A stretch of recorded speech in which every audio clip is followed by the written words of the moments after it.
Welcome to Visalaandhra news. ముందుగా headlines చూద్దాం. జగన్ కు కేసీఆర్ గతే, సిపిఐ జాతీయ కార్యదర్శి నారాయణ. రెండో రోజుకు అంగన్వాడీల నిరవధిక సమ్మె. బెదిరింపులకు లొంగం, సమ్మె మరింత ఉధృతం చేస్తాం, ఏపీ ప్రభుత్వానికి అంగన్వాడీల హెచ్చరిక. అలకలు రాజీనామాలు, కొత్త ఇన్ఛార్జీల నియామకాలతో వైసీపీలో ఆగని నిరసనలు. ఈసీఐపై బీజేపీ పెత్తనం, రాజ్యసభలో వినయ్ విశ్వం. చట్టసభలో ప్రజల గొంతుకు నవ్వుతా, ఖమ్మం అభినందన సభలో కూనంనేని. ప్రజల పోరాటాలకు సిద్ధం కావాలి, ముప్పాళ్ల నాగేశ్వరరావు పిలుపు. ప్రతి గింజ కొనుగోలు, రంగు మారిన తడిసిన ధాన్యం కొనుగోలుపై సీఎం సమీక్ష. రాజ్యాంగ పరిరక్షణకు మోదీని సాగనంపాలి, విజయారావు పిలుపు. ఉద్యోగాల సృష్టిపై మోదీవి డొల్ల ప్రకటనలు, సిపిఐ కార్యదర్శి వినయ్ విశ్వం. రాజస్థాన్ సీఎంగా భజన్ లాల్ శర్మ. హమాస్ దళాల జల సమాధి, గాజా సొరంగాల్లోకి సముద్రపు నీరు. ఉద్యోగాల సృష్టే అత్యంత ముఖ్యం, ఆర్బీఐ మాజీ గవర్నర్ రఘురాం రాజన్. ఓటమితో మొదలు, దక్షిణాఫ్రికా చేతిలో భారత్ పరాజయం. జూనియర్ హాకీ ప్రపంచ కప్ సెమీస్ లో భారత్. ఇక డీటెయిల్స్ ఏంటో చూద్దాం. ప్రజాస్వామ్యాన్ని అపహాస్యం చేసి నియంతృత్వ ధోరణితో పరిపాలన సాగిస్తున్న ముఖ్యమంత్రి జగన్మోహన్ రెడ్డికి సార్వత్రిక ఎన్నికల్లో ఓటమి తప్పదని సిపిఐ జాతీయ కార్యదర్శి డాక్టర్ కె నారాయణ స్పష్టం చేశారు. తిరుపతి గంధమనేని శివయ్య భవనంలో నారాయణ మీడియాతో మాట్లాడుతూ అధికారం చేపట్టాక జగన్ కు పొగరు, అహంకారం పెరిగాయని, అవినీతి పాలన సాగిస్తున్నారని విమర్శించారు. జగన్లో ఏ కోశానా పాలనా దక్షత కనిపించడం లేదని అన్నారు. ప్రజాస్వామ్య హక్కులను కాలరాసి బాధ్యతలు విస్మరించి రాక్షస పాలన సాగిస్తున్న జగన్ కు ప్రజలు సరైన సమయంలో గుణపాఠం చెప్పడానికి సిద్ధమయ్యారన్నారు.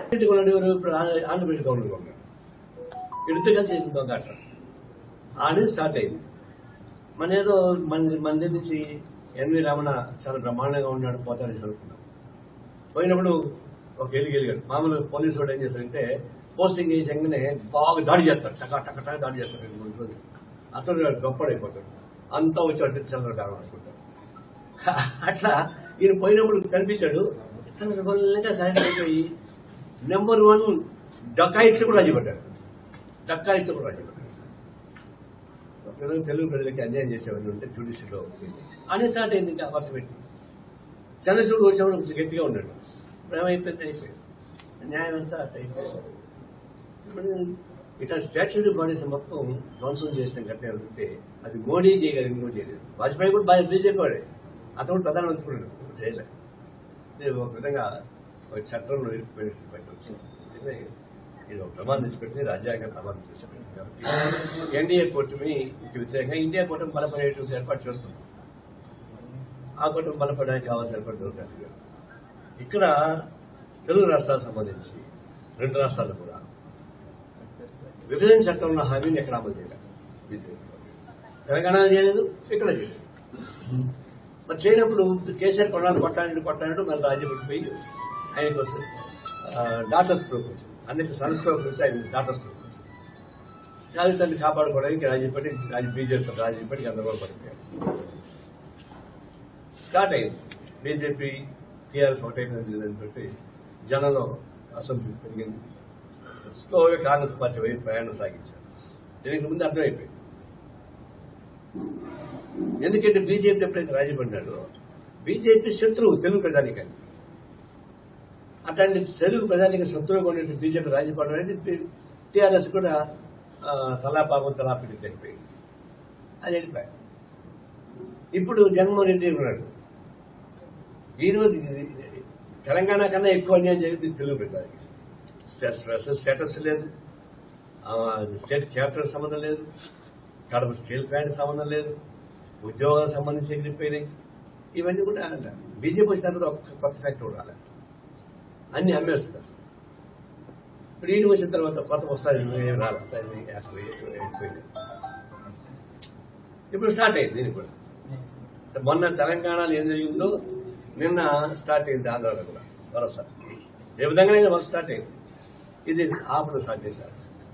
ఆయన 6 కిలోమీటర్లు పోవడానికి కారుగా 200 కిలోమీటర్లు హెలికాప్టర్ తిరిగినటువంటి పెద్ద మనిషి ఉంటే మన ముఖ్యమంత్రి. రోడ్లు బాగున్నాయి, కార్లు బాగున్నాయి, వెళ్ళిపోవచ్చు. అలానే ఆయన గాలి తిరిగేవాడు గాలి పోయేటువంటి అవకాశం ఇచ్చేసి ఆయనేమో ఎవరిని మార్చకుండా పోగొట్టుకున్నాడు. ఈయన అందరిని మార్చాలని చెప్పి నేను పోగొట్టుకున్నాడు, పదవి పోగొట్టుకున్నాడు. అంటే మార్చాలా మార్చకుండా వాడేస్తుండే నేను దాని తిరుగుబాటు. ఆయన ఏం చేశాడు, సార్ నన్ను చూసి ఓటు వేయండి అన్నారు. వాళ్ళు నిన్ను చూసి మేము ఓటు వేయడం వాళ్ళు అన్నారు. మేము ఒకరు చూసే ఓటు వేయడం లేదు. ఇప్పుడు ఈయన ఏం చేస్తున్నాడు, పాత వాళ్ళని మార్చి కొత్త వాళ్ళని పెట్టడం ద్వారా కొత్త పాత సారా కొత్త పాటలు పెట్టడానికి పెట్టడం ట్రై చేస్తున్నారు. ఎంతమంది మార్చినా పాలసీ మ్యాటర్ ఎవరు డిసైడ్ చేస్తారు? ఒక్క ఎమ్మెల్యే పాలసీ మ్యాటర్ డిసైడ్ చేస్తున్నాడా? ఒక్క మంత్రి అయినా సరే పాలసీ మ్యాటర్ డిసైడ్ చేస్తున్నాడా? క్యాబినెట్ పాలసీ మ్యాటర్ డిస్కస్ చేస్తున్నారా?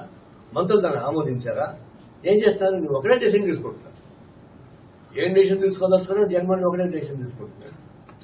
కాబట్టి నువ్వు ఎంతమందిని మార్చినా రాజకీయ ఫలితం రాబోయేది ఒకటే. మీరేం చేస్తున్నారు తప్పులు, మీకు వ్యతిరేకంగా ఓట్లేస్తారు. ఎంత బంగారం బొమ్మను పెట్టినా వాళ్ళు గెలవలేరు, ఎందుకంటే వాళ్ళందరూ రిప్రజెంటేషన్ ఆఫ్ జగన్మోహన్ రెడ్డి. కాబట్టి జగన్మోహన్ రెడ్డిని చూసి ఓట్లేస్తారు తప్పితే ఎమ్మెల్యే చూసి ఓట్లేదు. ఆయన ప్రజల యొక్క మూడుని గమనించి మార్పు జరిగి కనిపించాలి, వీళ్ళని మారిస్తే మంచి పేరు వస్తుంది అని ఈయన చేసే పాపాన్ని మొత్తం ఎమ్మెల్యే మీద వేయాలని చూస్తున్నాడు. చేసే పాపం ఈయన, తండ్రి చేసే పాపానికి కొడుకు బందెరకం మోసేట్టుగా మంది సామెత. అంటే తండ్రి తప్పుడు చేస్తాడు, వీడికి రోగాలు వస్తాయి, వీడు బందెరకం మోస్తుంటారు పాపం. అందువల్ల నువ్వు చేసే తప్పులకి ఎమ్మెల్యేని దోషం నిలబెట్టి ప్రజల వల్ల వాళ్ళ వల్ల అన్యాయం జరుగుతుంటారు. వాళ్ళ వల్ల అన్యాయం జరిగింది కాదు, జరుగుతుంది.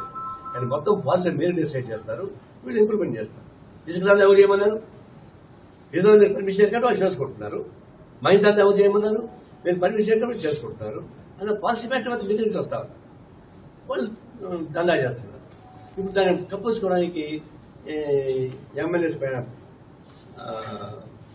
పనిగా పెట్టాలని ట్రై చేస్తున్నారు. ఇది కేవలం నువ్వు ఎంత చేసినా ఎంత నిమిత్తం చేసినా అయిపోయింది దీని పని. నిన్న తెలంగాణ జరిగిన మార్పు వాడు ఏమన్నా తెలుసా, అన్ని చేస్తారు కదా మాకు కేసీఆర్ నీళ్లు ఇచ్చాడు. నిజంగా తెలంగాణ గవర్నమెంట్లో ఉన్నాను చెప్పుకోవాలంటే ప్రతి ఊరు తాగడానికి ఇచ్చాడు, తాగడానికి నీళ్ళు ఉన్నట్టు కాదు. ప్రతి ఊర్లో నీళ్ళు ఇచ్చాడు. మిషన్ భగీరథ కాళేశ్వరం ద్వారా చెరువులు నింపించాడు. తర్వాత ఈ సంక్షేమ కార్యక్రమాలు చేశాడు. ఈ పట్టణాలు సొంతీకరణ చేశాడు. అన్ని చేసినా కూడా మార్పు రావాలా మార్పు అనుకుంటున్నారు. ఎందుకు రావాలనుకుంటున్నారు?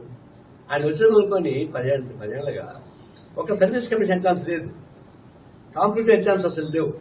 యువకులందరూ బాగా కష్టపడి చదువుతారు, కోచింగ్ పోతారు, చదువుతారు. ఎగ్జామ్ క్యాన్సిల్ అవుతున్నాయి, 3 దఫాలు క్యాన్సిల్ అయ్యాయి.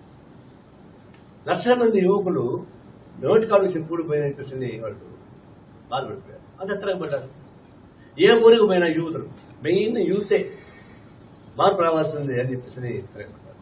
ఏలాంటి మార్పు రావాలి, ఇది పోవాలి, కేసీఆర్ పోవాలి బండగా. ఇప్పుడు దీనిపైన మార్పు రావాలి వస్తుంది. ఎందుకంటే ప్రజాస్వామ్యం లేదు. నేను ఒకటే చెప్తున్నాను, ఆయన ఓడిపోవడానికి కారణం కేసీఆర్ ఏమీ మంచి పని చేయాలని చెప్పడం లేదు.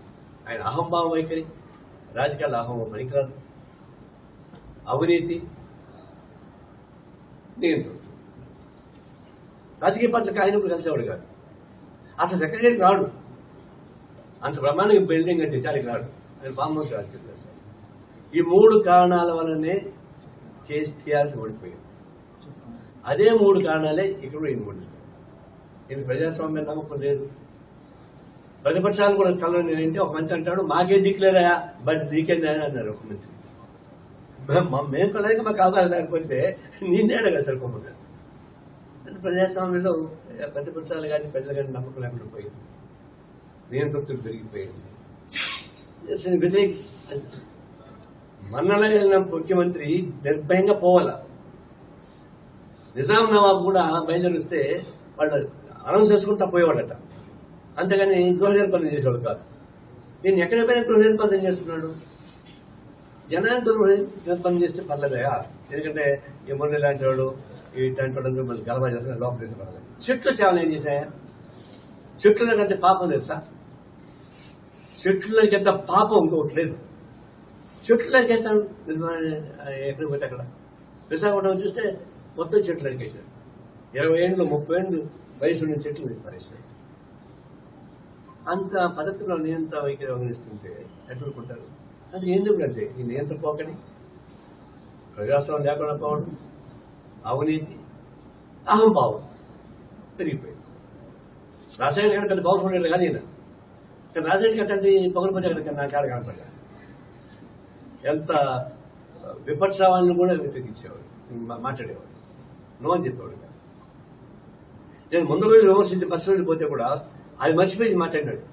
ఇలాంటి కేవీపీ అప్లికేషన్ పెట్టాడు. నిన్నగా బండబోతులు తింటారా నేను నారాయణ, ఆయన కడపడిన మంచి నిలవదా అవును, ఆయన రాజకీయ పార్టీ నాయకుడు, వాళ్ళు కమ్యూనిస్ట్ పార్టీ అని చెప్పుకుంటాడు. నేను నాకేం సంబంధం పోవాలి. అట్లా ఉండాలి కానీ ఇదే ఏం చేసేది కేసు. రాజకీయ ఉండాల్సిన కేసు కాదు. రాజకీయ మ్యూజియం మీద ఏదైనా ఉంటే ఆ మ్యూజియం ఉండాల్సింది. పొరపాటున ఇది మేము తీవ్రంగా ఖండిస్తున్నాం. ఇప్పటికైనా మనసు మార్చుకుంటున్నారు. మార్చుకునే అవకాశం లేదు. సాయంకాలం అయిపోయింది. దీన్ని కాపాడడం సాధ్యం కాదు. ఆ మాట అంటే ఏమంటారు వల్ల, ఆహా మీరు చంద్రబాబుని సపోర్ట్ చేస్తారు. నేను ఎక్కడ చెప్పానే, మా పార్టీలో మేము చెప్పుకుంటున్నాం. మీరు ప్రజా వ్యతిరేక విధానాలు అవలంబించాలని మీకు నేను చెప్తున్నాను. మేము అంటే నేను చంద్రబాబుని లాజికల్ గా అనుకుంటే ఏంటి, చంద్రబాబు గుర్తొస్తుంది. అంటే చంద్రబాబు వ్యక్తి కళాల్లో కూడా కనిపిస్తుంది. ఆయన పాపం లోపల జపం చేసుకుంటున్నారు, ఏదో బయటకు వస్తున్నాడు. ఆయన కూడా కొన్ని నిర్బంధాలు ఉన్నాడు. చంద్రబాబు కూడా కొన్ని నిర్బంధాల్లో ఉన్నాడు. ఆ నిర్బంధం నుంచి బయటకు వస్తే రాష్ట్రం బాగుంది. ఆ నిర్బంధంలో ఉంటే రాష్ట్రం బాగుంది సాధ్యం. అవి తెలుసుకొస్తే వాళ్ళు ఇప్పుడు మా సంబంధం. తమ అపరిష్కృత సమస్యలు పరిష్కరించాలని డిమాండ్ చేస్తూ అంగన్వాడీ కార్యకర్తలు రాష్ట్ర వ్యాప్తంగా ప్రారంభించిన నిరవధిక సమ్మె 2వ రోజు విజయవంతంగా జరిగింది. AP anganwadi workers and helpers association, AP anganwadi workers and helpers union, AP ప్రగతిశీల anganwadi workers and helpers union సంయుక్త ఆధ్వర్యంలో రాష్ట్రంలోని 277 ప్రాజెక్టు కార్యాలయాల వద్ద ఆందోళనలు జరిగాయి. అంగన్వాడీ టీచర్లు, హెల్పర్లు, మినీ వర్కర్లు మొత్తం 1,06,000 మంది సమ్మెలో పాల్గొన్నారు. నిరసన కార్యక్రమంలో anganwadi workers and helpers association రాష్ట్ర ప్రధాన కార్యదర్శి జె లలితమ్మ మాట్లాడుతూ అంగన్వాడీ కార్యకర్తలకు కనీస వేతనం 26,000 చెల్లించాలని డిమాండ్ చేశారు.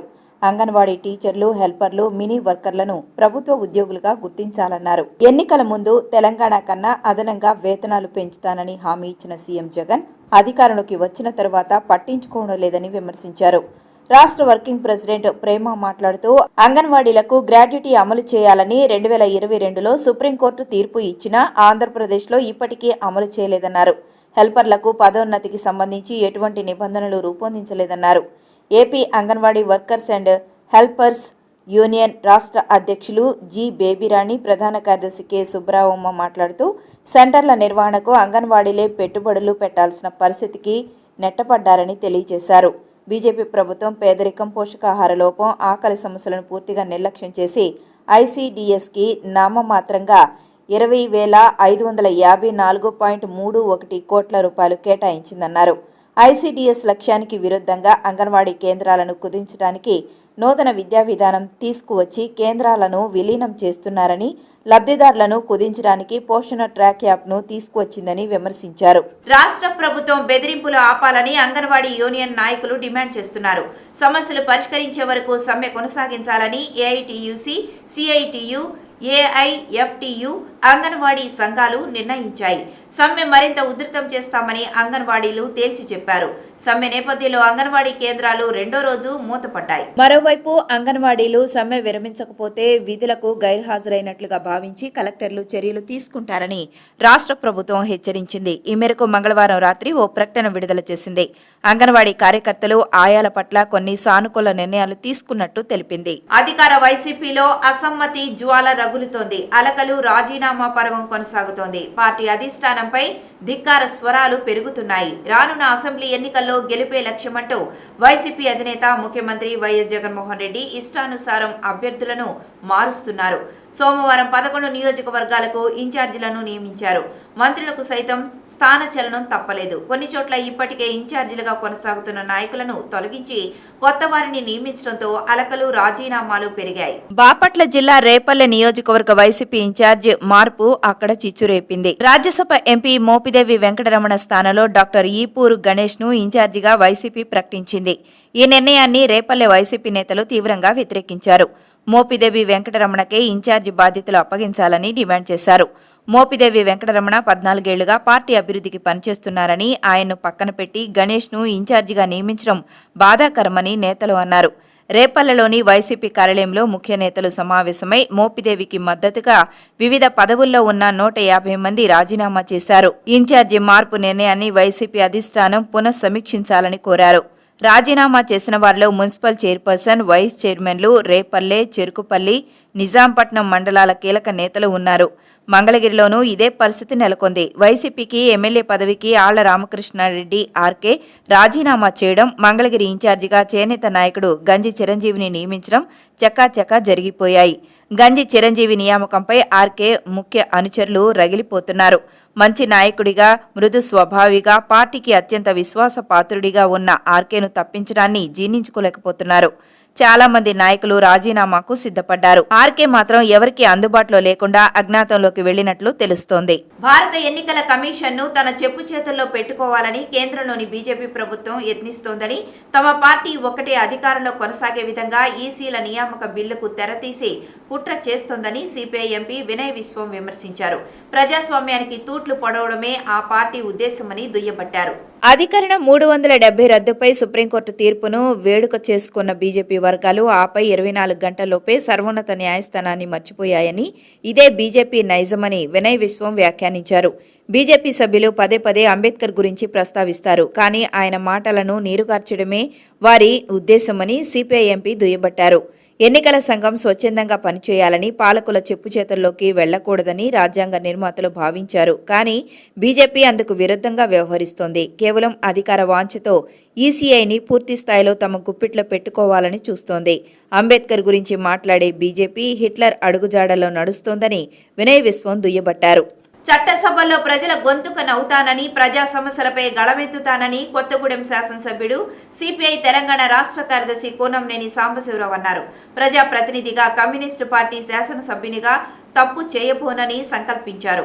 ఖమ్మం జిల్లాకు చెందిన 3 మంత్రుల సహకారంతో ఈ జిల్లా అభివృద్ధికి కృషి చేస్తానని హామీ ఇచ్చారు. ఖమ్మంలోని ఎంబీ గార్డెన్స్ లో మంగళవారం సిపిఐ ఖమ్మం జిల్లా కార్యదర్శి పోటు ప్రసాద్ అధ్యక్షతన జరిగిన అభినందన సభలో కూనంనేని మాట్లాడుతూ తనను గెలిపించిన ప్రతి ఒక్కరికి కృతజ్ఞతలు తెలిపారు.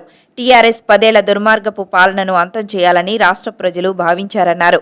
కమ్యూనిస్టు భావజాలమున్న ప్రాంతాల్లో కాంగ్రెస్ ఏకపక్షంగా గెలిచిందని, బొగ్గుగనిలో కమ్యూనిస్టుల పోరాట ప్రాంతాలలో గణనీయమైన ఆధిక్యత లభించిందని తెలిపారు. కాంగ్రెస్ సిపిఐ పొందికతో సానుకూల ఫలితాలొచ్చాయని అన్నారు. సిపిఎం సైతం మెజారిటీ స్థానాల్లో కాంగ్రెస్ పార్టీని బలపరిచిందని, ఈ విషయాన్ని ఆ పార్టీ ప్రధాన కార్యదర్శి సీతారాం ఏచూరి ప్రకటించారని కూనంనేని తెలిపారు. రాష్ట్రంలో రైతాంగం, పేద ప్రజలు, కష్టజీవుల సమస్యల పరిష్కారంలో కేంద్ర రాష్ట్ర ప్రభుత్వాలు పూర్తిగా వైఫల్యం చెందాయని, 2024 ఎన్నికల్లో ఈ ప్రజా వ్యతిరేక ప్రభుత్వాలను ప్రజలు ఇంటికి సాగనంపుతారని సిపిఐ రాష్ట్ర సహాయ కార్యదర్శి ముప్పాడ నాగేశ్వరరావు అన్నారు. వినుకొండ పట్టణంలోని శివయ్య భవన్లో జరిగిన సిపిఐ నియోజకవర్గ సమితి సమావేశానికి ముఖ్య అతిథిగా హాజరైన ఆయన మాట్లాడుతూ, కేంద్రంలోని మోదీ ప్రభుత్వం మన దేశానికి డాక్టర్ బిఆర్ అంబేద్కర్ అందించిన రాజ్యాంగాన్ని తిరగరాస్తోందని విమర్శించారు. కేంద్ర ప్రభుత్వాన్ని ప్రశ్నించిన ప్రతిపక్ష రాజకీయ పార్టీల నేతలను సిబిఐ, ఈడీ కేసులతో బెదిరిస్తోందని, ఇది ప్రజాస్వామ్యానికి మాయని మచ్చని అన్నారు. సామాన్య ప్రజలు భరించలేని స్థితికి నిత్యావసర సరుకులు, పెట్రోల్, డీజిల్, గ్యాస్ ధరలు పెరిగిపోయాయని తెలిపారు. అధికారంలోకి వచ్చే ముందు కేంద్ర రాష్ట్ర ప్రభుత్వాలు ధరలు పెంచబోమని, ఆనాటికి ఉన్న ధరలు తగ్గిస్తామని ప్రజలకు చేసిన వాగ్దానం నెరవేర్చలేదని విమర్శించారు. వర్షాభావం, తుఫాను పరిస్థితుల వల్ల రైతులు తీవ్రంగా నష్టపోయారన్నారు. ఇటీవలి తుఫాను రైతాంగాన్ని కడగళ్ల పాలు చేసిందని అన్నారు. కేంద్రం మిచోంగ్ తుఫాన్ను జాతీయ విపత్తుగా ప్రకటించి రాష్ట్రానికి 50,000 కోట్ల రూపాయలు ఇవ్వాలని ఆయన డిమాండ్ చేశారు. మరోవైపు జలాశయాల్లో నీరు లేక పంట భూములు బీడు భూములుగా మారాయన్నారు. బోరుబావులతో పంటలు సాగు చేసినప్పటికీ తుఫాను రైతాంగం నోట్లో మట్టి కొట్టిందన్నారు. అయితే కేంద్ర రాష్ట్ర ప్రభుత్వాలు నష్టపోయిన రైతాంగాన్ని ఆదుకోవడంలో మీనవేషాలు లెక్కిస్తున్నారని ఆయన విమర్శించారు. రంగు మారిన తడిసిన ధాన్యాన్ని పౌర సరఫరాల సంస్థ కొనుగోలు చేస్తోందని సీఎం వైఎస్ జగన్ స్పష్టం చేశారు. ప్రతి గింజను కొనుగోలు చేసే బాధ్యతను ప్రభుత్వం తీసుకుంటుందని, ఇదే విషయాన్ని రైతు సోదరులందరికీ తెలియజేసి వారిలో భరోసాను నింపాలని ఎమ్మెల్యేలను ముఖ్యమంత్రి ఆదేశించారు. తుఫాను ప్రభావంతో దెబ్బతిన్న పంటలపై, రంగు మారిన ధాన్యం కొనుగోలుపై తాడేపల్లి క్యాంపు కార్యాలయంలో సీఎం జగన్ సమీక్ష సమావేశం నిర్వహించారు. ధాన్యం కొనుగోలులో నిబంధనలు సడలించైనా రైతులకు న్యాయం చేయాలని అధికారులను ఆదేశించారు. రైతుల వద్ద ఉన్న ధాన్యాన్ని కొనుగోలు చేసి మిల్లులకు పంపే బాధ్యతను పౌర సరఫరాల శాఖ అధికారులు తీసుకుంటారని, ఆర్బీకేల వారీగా ఈ కొనుగోళ్లు జరుగుతాయని చెప్పారు. ఇదే సమయంలో సంబంధిత అధికారులకు దీనికి సంబంధించి ఆదేశించారు. సకాలంలోనే వారికి ఇన్పుట్ సబ్సిడీ ఇచ్చేందుకు ఇప్పటికే అన్ని రకాల చర్యలు ప్రభుత్వం తీసుకుంటోందని వివరించారు. పంట నష్టపోయిన వారికి వైఎస్ఆర్ ఉచిత బీమా కింద వారికి పరిహారం అందించడానికి అనుసరించాల్సిన ప్రక్రియను సమర్థవంతంగా చేపట్టి నష్టపోయిన ప్రతి రైతును ఆదుకునేలా చర్యలు తీసుకోవాలని సీఎం అధికారులను ఆదేశించారు. రాష్ట్ర వ్యాప్తంగా ఎన్యూమరేషన్ ప్రక్రియ ప్రారంభించారా అని అధికారులను ఆరా తీశారు. దీంతో ఈ నెల 11 నుంచి 18 వరకు ఎన్యూమరేషన్ జరుగుతోందని, 19 నుంచి 22 వరకు సోషల్ ఆడిట్ కోసం ఆర్బీకేలలో జాబితాలు అందుబాటులో ఉంచుతున్నట్లు వ్యవసాయ శాఖ అధికారులు చెప్పారు. బీజేపీ కేంద్ర నాయకత్వం ఎట్టకేలకు రాజస్థాన్ ముఖ్యమంత్రిని ప్రకటించింది. ఛత్తీస్గఢ్, మధ్యప్రదేశ్ ముఖ్యమంత్రుల ఎంపికలో కొత్త ముఖాలకు అవకాశం ఇచ్చిన బీజేపీ రాజస్థాన్లోనూ అదే సంప్రదాయం పాటించింది. రాజస్థాన్ విషయానికి వస్తే అనూహ్యంగా తొలిసారి ఎమ్మెల్యేగా ఎన్నికైన నేతకు సీఎం పగ్గాలు అప్పగిస్తూ కీలక నిర్ణయం తీసుకుంది. రాజస్థాన్ నూతన ముఖ్యమంత్రిగా భజన్లాల్ శర్మను ఎంపిక చేసింది. బీజేపీ అధిష్టానం పరిశీలకులుగా వచ్చిన కేంద్ర మంత్రి రాజ్నాథ్ సింగ్, వినోద్ తావ్డే, సరోజ్ పాండే సమక్షంలో 115 మంది కొత్త ఎమ్మెల్యేలు ఇక్కడ సమావేశమయ్యారు. భజన్లాల్తో పాటు 2 ఉప ముఖ్యమంత్రులను కూడా ప్రకటించారు. దియా సింగ్ కుమారి, ప్రేమ్చంద్ బైర్వా డిప్యూటీ సీఎంలుగా బాధ్యతలు చేపట్టనున్నారు. వాసుదేవ్ దేవనానిని స్పీకర్గా ఎంపిక చేశారు. ఈ వివరాలను రాజ్నాథ్ సింగ్ వెల్లడించారు.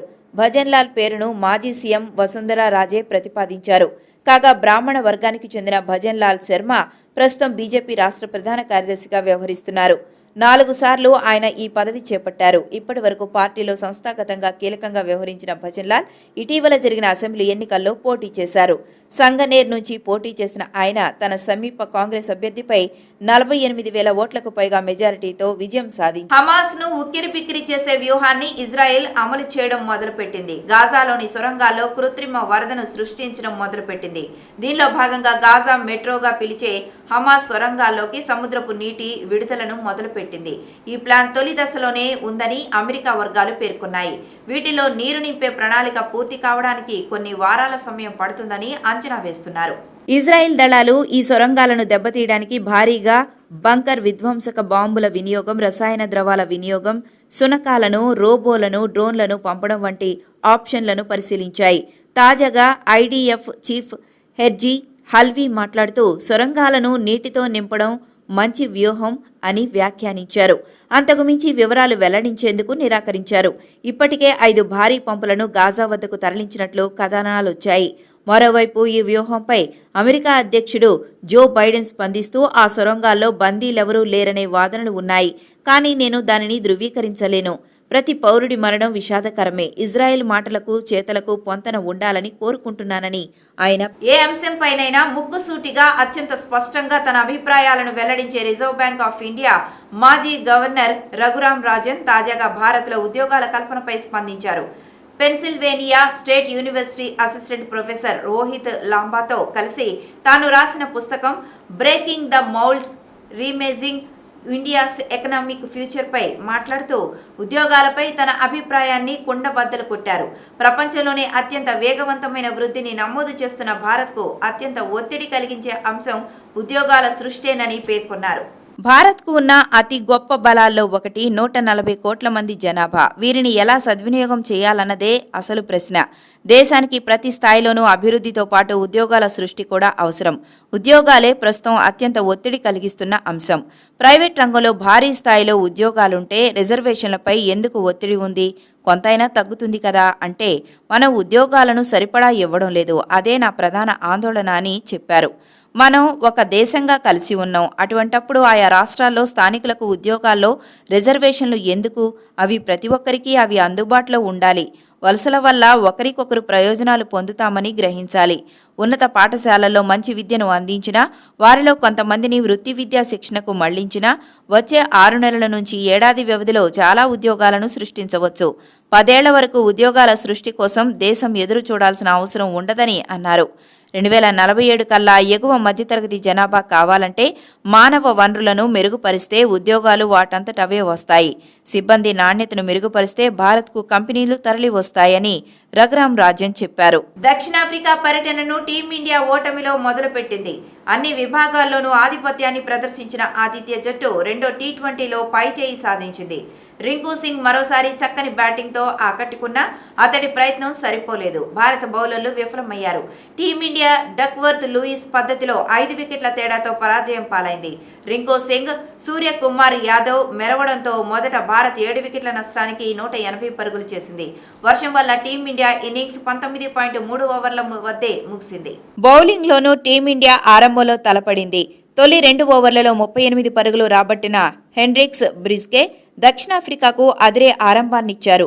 పేలువ బౌలింగ్తో హర్షదీప్ 2వ ఓవర్లో ఏకంగా 24 పరుగులు సమర్పించుకున్నారు.